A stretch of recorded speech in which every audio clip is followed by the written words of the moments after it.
It's been a while, so we've decided to give an update as to what we've been up to.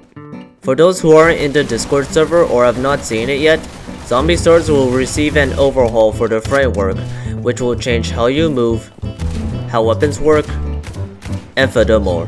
So before we dive in, a disclaimer that everything in this video is not final and is a work in progress. This means that this video is not the final product. And with that out of the way, let's dive in. Welcome to the new framework for Zombie Stories.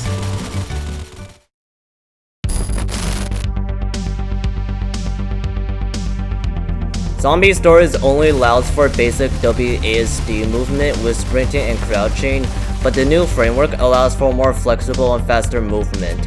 In the new framework, you can now stand, crouch, and go prone. Not only that, but you can also slide when holding crouch during sprinting. Sprinting has now also been changed, where you are now able to sprint in all directions without the focus ability. Additionally, even though your jump height has been reduced, you can now vault over ledges and objects. However, you now have stamina you need to manage. Stamina is regained decently quickly, but running out of stamina will disable sprinting and sliding until you regain enough stamina. Stamina drains by the following: sprinting, sprinting into slide, and sprinting into prone. Speaking of sliding, you become much faster when sliding down slopes. If you find a slope, you can utilize it to outrun a horde of zombies. Though this is situational, there will be opportunities to use this in the future. Melees have changed as well. Depending on the melee you use, it will cost a varying amount of stamina. Some melees can also charge up for more damage, requiring more stamina. However, a new important feature of melees have been added called parrying. You can now parry an enemy's melee attack by simply holding down right mouse button. This will prevent all incoming melee damage, but parrying only works when you time it right. Parrying enemies will also cause them to falter, making them vulnerable for a few seconds.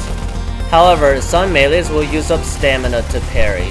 If you run out of stamina, you will be unable to parry, so you'll have to manage your stamina during fights, or you'll be unable to sprint, slide, or parry. This new framework allows players to become more agile against zombies. Of course, since you're still a human, you won't be moving around like some other games, but you will still be more agile than before. Now, let's talk about weapons.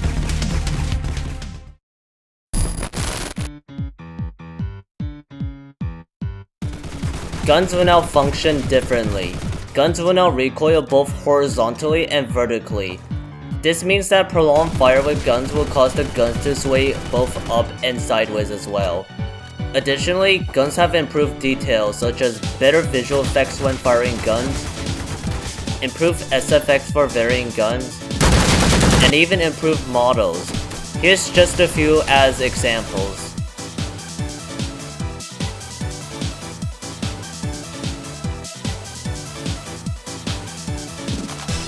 Some guns are also lighter than others, meaning some guns will slow down the player. Light guns like the MP5 will let players be agile, but heavy guns such as the RPK will slow down the player. This means that you'll need to think twice about what guns you bring, depending on how you move.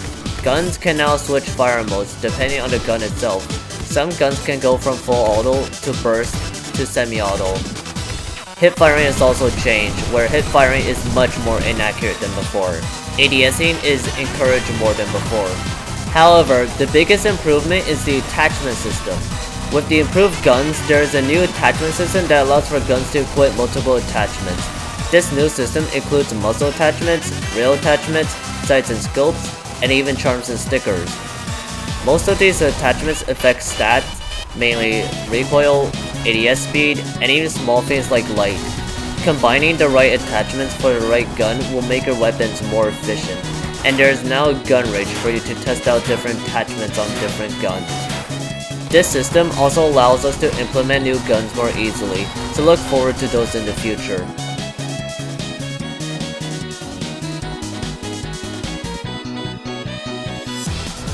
That's all of the big changes with the new framework, but there are also some more things to go over.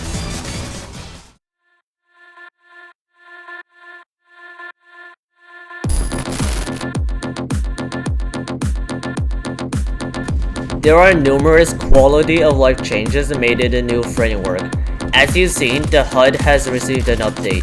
The new HUD has a less obstructive health display, a stamina display, and additionally, a third person mode upon holding down Z. Pressing Z will allow you to switch sides in third person. For mobile players, you are now able to change thumbsticks, for those who don't want to use the classic one and instead use the D-pad or the dynamic thumbstick. However, players on console and PC are now able to edit buttons for various controls.